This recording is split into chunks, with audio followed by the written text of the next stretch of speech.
Hello दोस्तों, Ashish Chaudhary YouTube channel पे आप सभी का स्वागत है। आइए आज का खबर। जेपी मॉर्गन ग्लोबल इंडेक्स में भारत, जानिए भारत बॉन्ड इंडेक्स और रुपये का पर क्या होगा असर। आइए देखते हैं।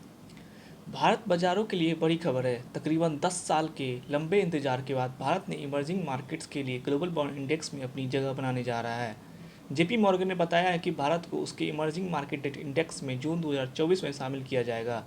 इस फैसले के बाद दुनिया की पांचवीं सबसे बड़ी अर्थव्यवस्था के लिए अरबों डॉलर के इनफ्लो का रास्ता साफ हो गया है।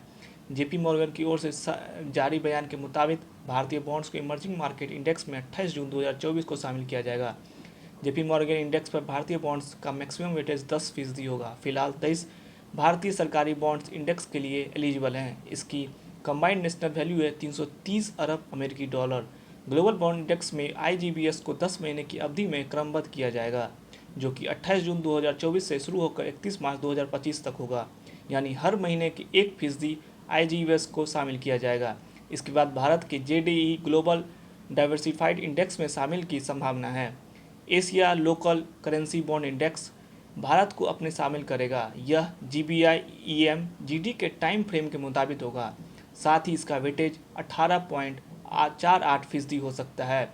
इसी बीच जेडी ब्रॉड डाइवर्सिफाइड इंडेक्स में भारत का वेटेज 10 महीने की अवधि के लिए 10% से बढ़कर 20% हो जाएगा।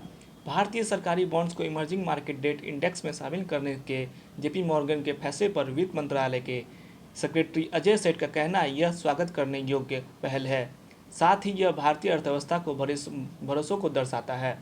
ग्लोबल बॉन्ड इंडेक्स में भारतीय बॉन्ड्स के शामिल होने से भारत बाजार में तगड़ा इनफ्लो देखने को मिल सकता है।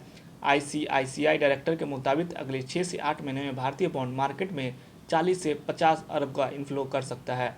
एचएसबीसी होल्डिंग का मानना है कि इससे भारत में 30 अरब डॉलर का इनफ्लो बढ़ सकता है। वही एक अन्य आकलन है कि अगले 10 महीनों में 20 से 22 अरब डॉलर भारतीय बॉन्ड मार्केट में आ सकता है। भारतीय बॉन्ड को ग्लोबल बॉन्ड इंडेक्स में शामिल होने से सरकारी कर्ज के लिए एक वैकल्पिक सोर्स तैयार होगा। इसके अलावा इससे कॉरपोरेट बॉन्ड जारी करने वाले के लिए भी एक बड़ा अवसर बनेगा। भारतीय बॉन्ड मार्केट में अरबों डॉलर का इनफ्लो होने से भारतीय रुपये को सपोर्ट मिलेगा और इससे मजबूती होगी। एचडीएफसी सिक्योरिटी के हेड अनुज गुप्ता का कहना है कि बॉन्ड मार्केट से भारतीय रुपये से आउटलुक के लिए अच्छी खबर है। जेपी मॉर्गन के बेंचमार्क इमर्जिंग मार्केट इंडेक्स में भारतीय सरकारी बॉन्ड्स का शामिल होना भारतीय एजेंसी के लिए पॉजिटिव है, वो भी ऐसे समय में जब संकट काउंटर कमज़ोर हो रहा है।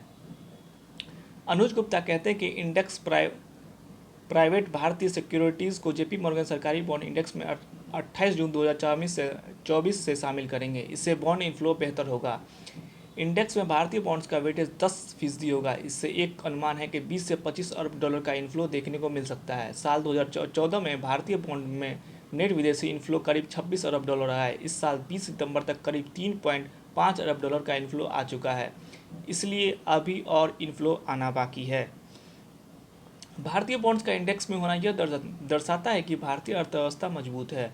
भारत या भारतीय कंपनी जो भी कर्ज ले रही है, अप्रत्यक्ष रूप से उनकी रेटिंग मजबूत हो रही है। दुनिया भर में जो फंड इनफ्लो हो रहे हैं उसका जो वेटेज है उसके हिसाब से भारतीय के बॉन्ड में भी देखना होगा। इससे भारत के बॉन्ड के ब्याज में देनदारी कम होगी। ग्लोबल फंड्स को भारतीय बॉन्ड्स रुपये में खरीदने होंगे और डॉलर का इनफ्लो भारत में बढ़ेगा। ऐसे में रुपये को मजबूती मिलना तय माना जा रहा है, क्योंकि भारतीय रुपये में बॉन्ड खरीदने तभी बेहतर होंगे जब वह मजबूत होगा। करेंसी मार्केट और बॉन्ड मार्केट एक दूसरे के ट्रेंड के मुताबिक ही चलते हैं। ऐसे में आने वाले सालों में भारतीय करेंसी की कमजोरी कम होगी और इसकी सालाना डेप्रिसिएशन का रेट भी कम रहेगा। एयूएम कैपिटल के नेशनल हेड मुकेश कोचर का कहना है कि भारतीय को लंबे समय से इस खबर का इंतजार था। जेपी मॉर्गन इंडेक्स 240 अरब अमेरिकी डॉलर का है। भारत का वेटेज 10% है, यानी 24 अरब डॉलर का एक बड़ा अमाउंट है। यह भारत के लिए बेस रेट में बदलाव करेगा और तेज़ी से नीचे आनी चाहिए। वही भारतीय बोरिंग कॉस्ट, कर्ज लेने की लागत भी कम होगी। कोचर का कहना है कि कोविड के बाद भारत का राजकोषीय घाटा लगातार ऊपर की ओर बना हुआ है, जिसकी वजह से महंगी बोरोइंग है। इससे बोरोइंग दबाव कम होगा क्योंकि ज़्यादातर फंड इस रूट से आएगा। मार्केट टू मार्केट बेनिफिट बैंकों को खजाना भरेगा। इसी के साथ सरकारी सिक्योरिटीज़ की खरीदारी से डॉलर का इन्फ्लो बढ़ेगा और इससे भारतीय करेंसी को सपोर्ट मिलेगा। जहां तक भारतीय शेयर बाजार की बात करें तो यह एक बैंक एनएफसी कुल मिलाकर यह भारतीयों के लिए बड़ा पॉजिटिव मूव है। धन्यवाद। आप लोग को यह वीडियो अच्छा लगे तो please like share and subscribe. Thank you.